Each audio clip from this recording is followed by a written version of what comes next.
result na, no? Result. Yun yung i-discuss ninyo, no? Yung sa discussion na part ng result. Okay. So, tapos na tayo sa ano. Okay, isama nyo na rin ito, no? Part na ito nung sa hardware. Okay. Okay, so number 2 objective. Data. Okay. So, anong dapat ilalagay dito? Sa data. Na part. So, objective 2. Ano ilalagay niyo sa objective 2? Discussion. Yung mga na-collect na data, sir.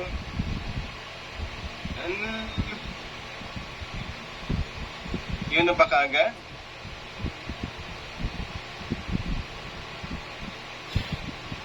Diba, nag-umpisa kayo doon sa yung tawag nyo, local.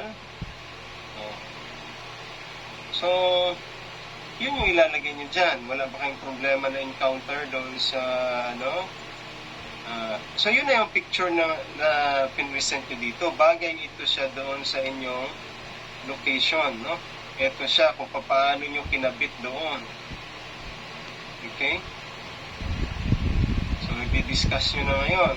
So, pagpakita nyo ng ganyan, i-discuss nyo na ngayon na yung tawag dito. Ayan. OSAS rooftop. Ayan. Okay? So, paano nyo kinabit. Okay? Ano yung mga na-encounter nyo na problem. At iba pa. Ayan. So, doon yun na ilalagay.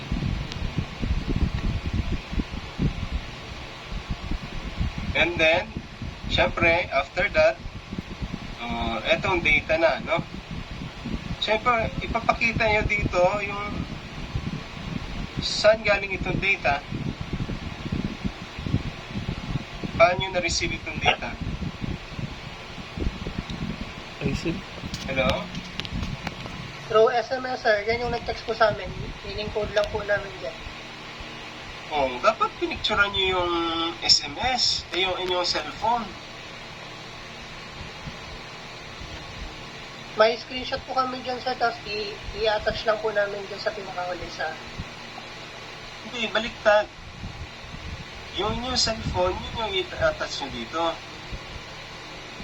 Okay, sa laptop ba? Yung screenshot na-receive na data, yun yung ilalagay nyo dito. Pagkatapos, etong napakahabang data, kasi hindi man lang siguro ito na data, eto yung nandoon sa appendix. Okay? Okay po, sir. Nakuha kasi siyempre, understood na mahaba ito. So, doon to sa appendix. Ang ilalagay nyo na lang dito ay summary na lang ng inyong results. Okay? Okay. Paano nyo ba i-summarize? Something like that. I-discard nyo na yun, no? Paano yan yung data? I-present yung data that captures maybe a graph na lang, no? Kasi yung graph, isang graph na... Isang table. Isang graph. Okay. Anong tawag dito? Maybe... Ewan ko kung anong pinakamagandang way para i-present yung data. Nakuha ba yun? Yes po. Pwedeng nga siguro graph. Ewan ko kung kaya i-present yung data na to as a graph. Wind speed versus time. Dalawang graph siguro, wind speed versus time and then direction versus time. I don't know. Okay? Kayo na bahala kung that's just a suggestion, okay? Kasi understood na yung data nyo, marami. Okay? Ito lang ba yung data nyo? O mas marami pa?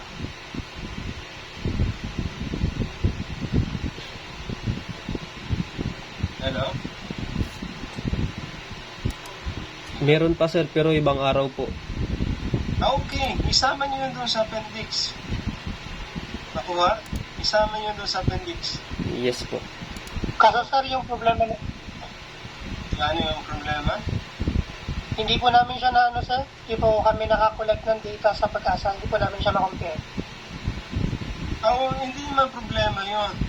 Okay? Data pa rin yon. Nakuha ba? Okay po, sir. Kaya nga siya sa appendix na lang. Kung ano yung data na in-analyze nyo, ibang usapan din yun. Halimbawa, ito yung data na ginamit nyo for analysis, hindi sabihin mo lang ito.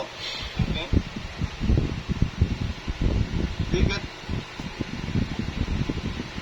Ang data ay data, no? Ano yan, no? That's very important piece of, siyempre data. Okay? Very important yung data. Okay? Okay? So, what I'm trying to say is, eto napakahaba, so eto ay nababagay sa appendix. Okay? So, kailangan nyo dito sa results, dito sa chapter 4, is a way na ma-capture yung buong data as a figure, something like that. Okay? And then, syempre, i-discuss nyo na ngayon. Okay? Probably, you also add, anong tawag dito? Data from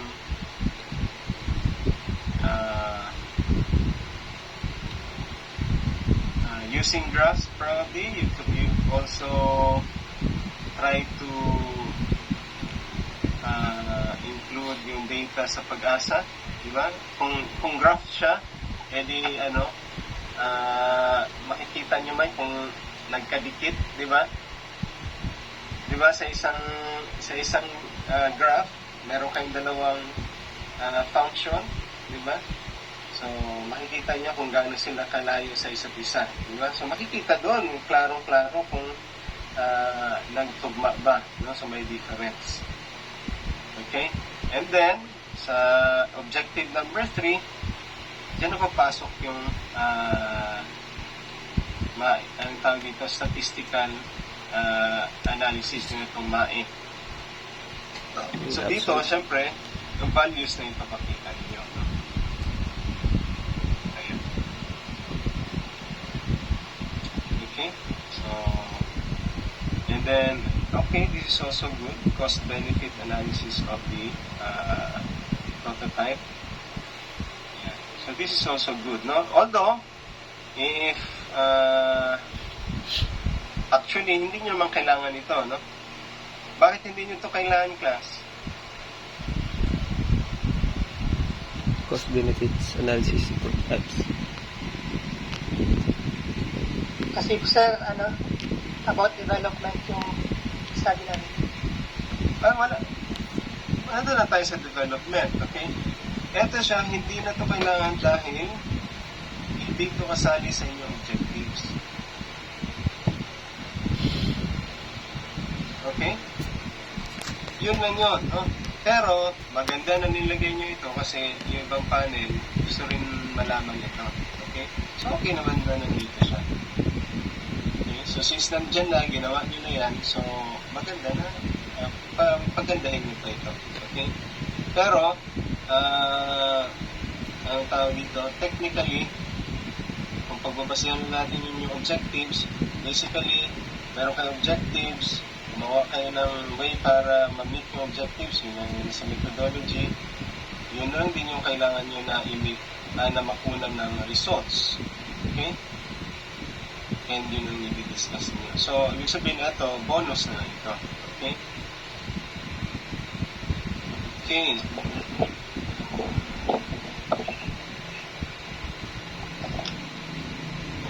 Okay, wow.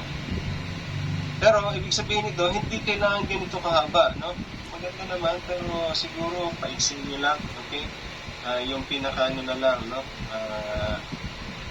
Baka mamaya, dito pa kayo matira, may makita pa silang information dito na gusto na hindi nila naintindihan. Okay, so,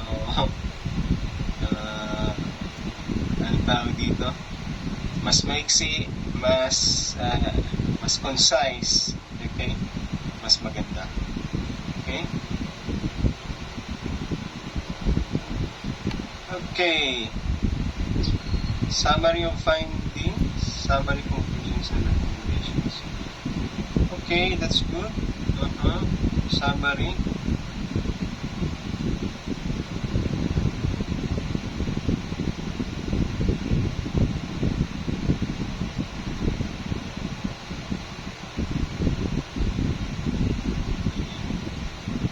So, magandahan nyo na yung summary, ha? Doon ako mag-focus sa conclusions. Yung conclusions nyo, this is wrong. Okay? I-ano natin, pula, para matandaan ninyo. Pula, ayan. Okay? This is wrong. Bakit mali? Bakit sa palagay nyo mali? Saan kayo nagkamali?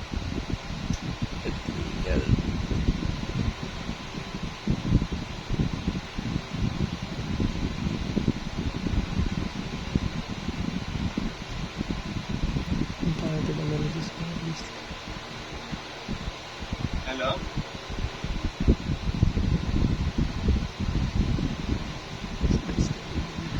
Sir?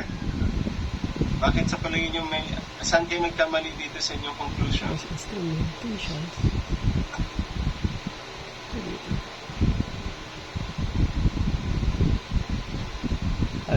Arduino based instrumentation.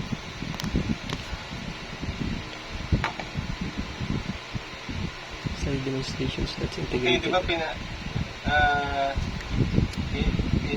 ilang tawag dito? In-emphasize ko sa inyo yung process ng research. Una ay problems, objectives. Problem 1, meron kang objective 1, okay? And then meron kang method 1, meron kang results 1, meron ka rin conclusion 1. Okay? Nakuha? Okay. So, ilang objectives meron kayo? Tatlo po. Tatlo po. Tatlong objectives. Tatlo po, sir. So, ibig sabihin, tatlong paragraph din dapat makikita ko dito. Sasabihin nyo lang dito or tatlong sentences. Okay? Sasabihin nyo, objective 1 has been successfully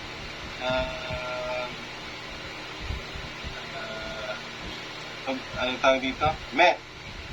Okay? So, yung mga basic na sa objective 1, siyempre, i-describe nyo ang objective 1 and paano nyo na and therefore, it's successful na meet yung objective 1. Objective 2, okay, sabihin objective 2 has been met. Objective 3 has been met. And then, so tatlo na, di ba? Yung ika-apat, ano yung ika-apat? Yung buo, sir. Yes, yung main objective. So sabihin mo, therefore, we have successfully had this study. Yan lang yung sasabihin nyo sa conclusion. Okay? Nakuha? Ayun. So, pag mag-present kayo, ganun lang din yung flow. Okay? Siyempre, may intro, may background, then statement 1, statement 2, statement 3, objective 1, objective 2, objective 3, method 1, method 2, method 3. Although yung methods, mayroong mga section yung methods, okay, method 1, method 2, method 3. Results 1, discussion 1, results 2, discussion 2, results 3, discussion 3, conclusions 1, conclusion 2, conclusion 3. Ganun lang. Okay? Para yung panel, wala silang, na-meet man lahat ng objectives. So, hindi, wala silang masasabi. Di ba? Apo, Easy. sir. Okay. So, kailangan nyo itong baguhin. Okay? Alright? Yes, sir. Okay. So, may questions?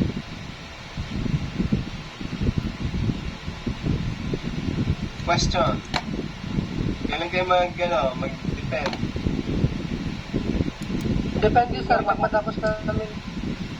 Tapusin nyo na yan ngayong week para next week present na.